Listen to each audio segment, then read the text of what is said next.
Sanibonani ke Ubongolo Ndlovukazi ngiza nendaba wona ozanani nendlebe siyaqhubeka ke story sakhumbula ukuthi ubongeke uhambile wayobona uzinhle uma wakhe uzinhle ke usasemsebenzini usasebenza yena akabekanga ku probation njengo Mandlovu so ubongeka ucelile angithi use rehab umntwana ucelile umntwana wathi uyacela ukuthi aphume ahambe ayobona uma wakhe because uma wakhe akekho right nangempela rehab they gave her a pass ukuthi ahambe ayobona uma wakhe aphinda abuyele rehab.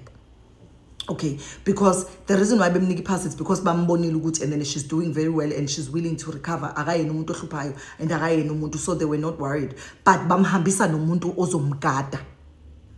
Makafika ubongeka esibhedlela uyafika ngasewodini lakhe la kusebenza khona uma wakhe uyafika uyamemeza athi ngicela ningibizeleni uzinhle ngicela ningibizeleni uzinhle aqhamuka uma wakhe uma aqhamuka uma wakhe uyashokheka uzinhle ukuthi and then umntana wakhe ngoba phela uyam-update umdletshe ukuthi ingane kuthiwa enene isise rehab umdletshe uzwa ngamadodana akhe because uMandlovu akamkhulumisa umdletshe so le update le uyitshelwe amadodana akhe izingane zikaMandlovu nangempela ke am-update kamtshele ke so ubongeka uyambuza uma wakhe ukuthi sawubona wesikhohlakali somfazi umbingelela kanjalo aqalaze uzinhle uyabheka ukuthi enene bakhona yena abantu abazwayo aphinda athi noma ungaqalaza yini uyasaba yini ukuthi abantu bazi ukuthi enene mina ngindodakazi yakho ngithi sawubona wesikhohlakali senja somfazi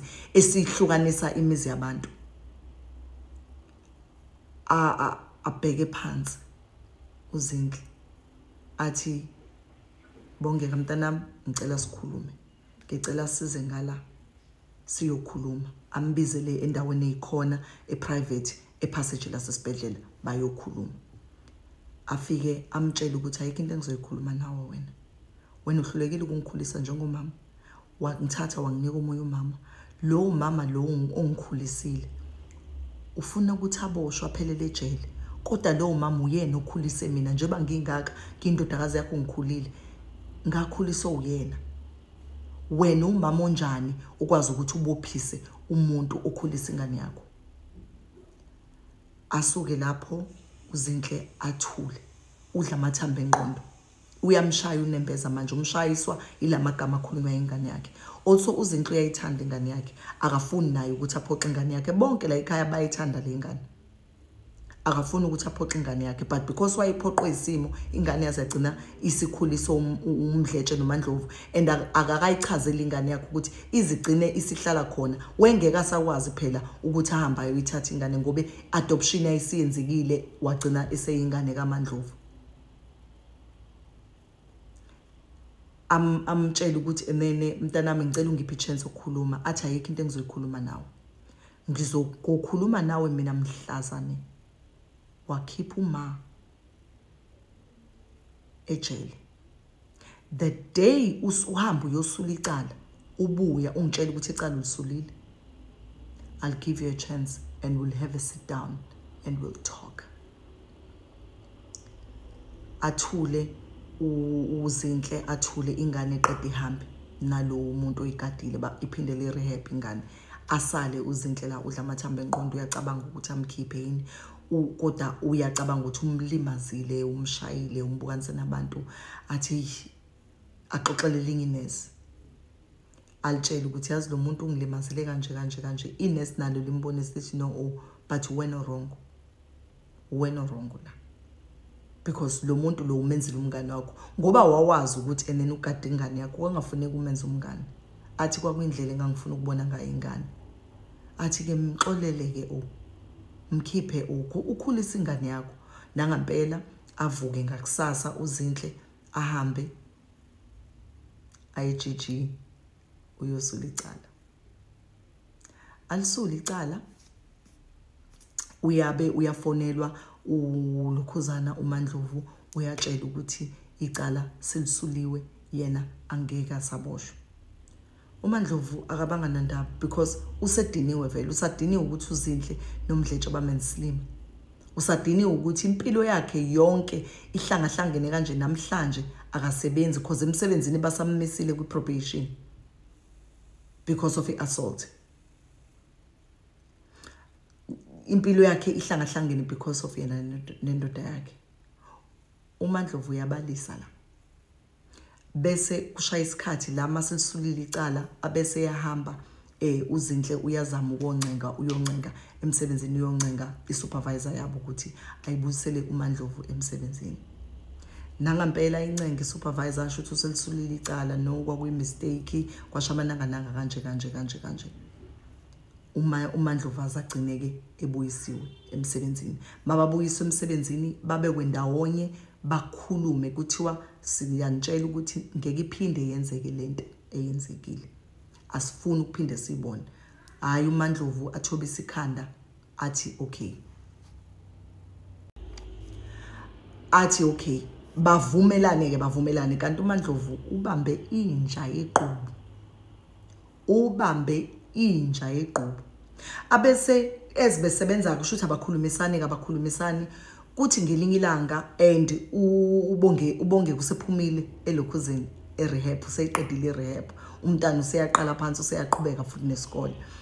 uMandlovu azama ukuthi abuyele kwakhe zonke izinto zihambe kahle afonele uMdletshe amtshela ukuthi you know what baba ngiyazi ukuthi wenza iphutha ngiyacela ukuthi ungabuya manje ekhaya. Umtshela hayi because uyamncenga, it's because uyaplota. Because uMdletshe kade ayimncenga ethi inkosikazi wami ngizokwenza noma yini ngicela ukubuyela ekhaya. Ngizokwenza noma yini oyifunayo ngicela ungithethelele ngilenzile iphutha. Ngiyabona ukuthi iphutha ngilenzile. Ngiyacela ukuthi ngibuyele ekhaya. uMandlovu ke kuthe ngalesikhathi esethola ukuthi ke nasesibhedlela usengabuyele emsebenzini amfonele uMdletshe amtshela ukuthi usungabuye ekhaya. Okunye nokunye sizokuxoxa masufika ekhaya. Mabafika ekhaya uyamtshela ukuthi hayi no ngiyaxolela kodwa into ongenze yona ibibhlungu kakhulu.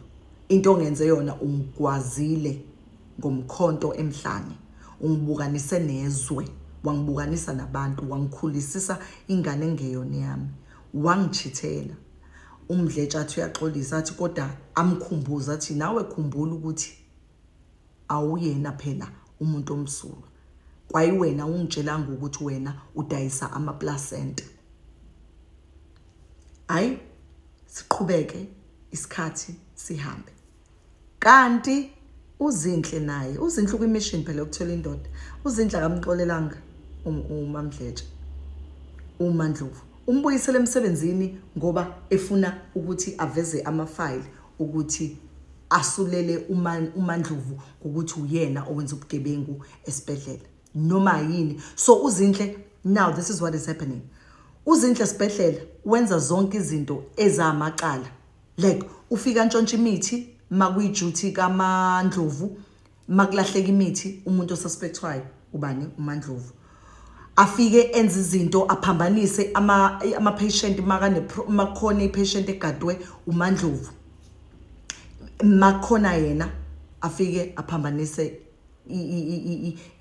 i-medication, i-diagnosis, enza izinto nje ezirongo, anika ama-patient ama-drip arongo, and zonke lezo zinto they constantly fall on uMandlovu.